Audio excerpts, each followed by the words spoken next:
จังว่าฟ้าเอ้ยฟ้าห้องคามพาให้ใจเหงางวมคิดฮอดตาหวานเจ้าจากไปในเมืองตั้งนานป้าไอ้ทายอยู่บ้านนั่งกินน้ำตาเจ้าคงลืมแล้วบ่คำเว้า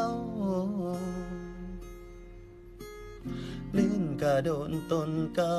บ่เฮาสัญญาว่าจะคืนมาบ้านซอยอ้ายดำนาถ้าจนเขาถือพายังบ่ได้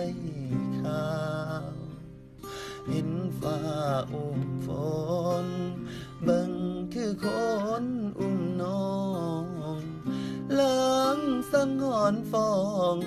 ว่าน้องนั้นมีผู้บ่าวยามเมฆไหลซ้อนเบิ่งคือคนนอนหมุนตักเจ้าน้ำตาไหลยาวในข่าวเมฆไหลเวียนวน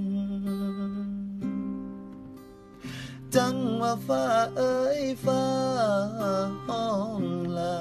ยอ้ายยันน้องเปลี่ยนใจคือฟ้าสั่งฝนเห็นฟ้ายิกคิ้วไอ้แห้งเป็นห่วงหน้ามนเห็นฟ้าอุ้มฝนเบิ่งคือคนอุ้มน้อง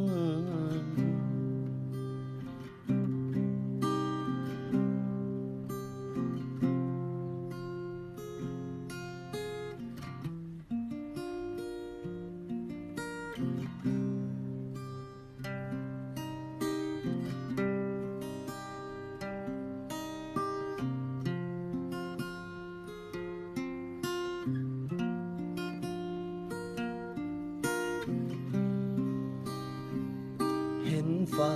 อุ้มฝนเบิ่งคือคนอุ้มน้อง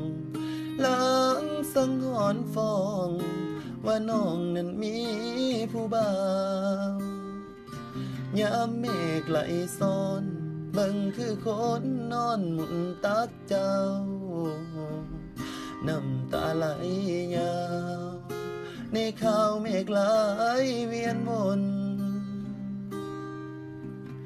จังว่าฟ้าเอ้ยฟ้า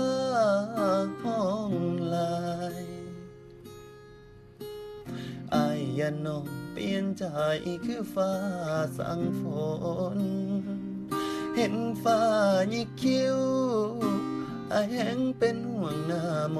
นเห็นฟ้าอุ้มฝนเบิ่งคือคนอุ้มน้อง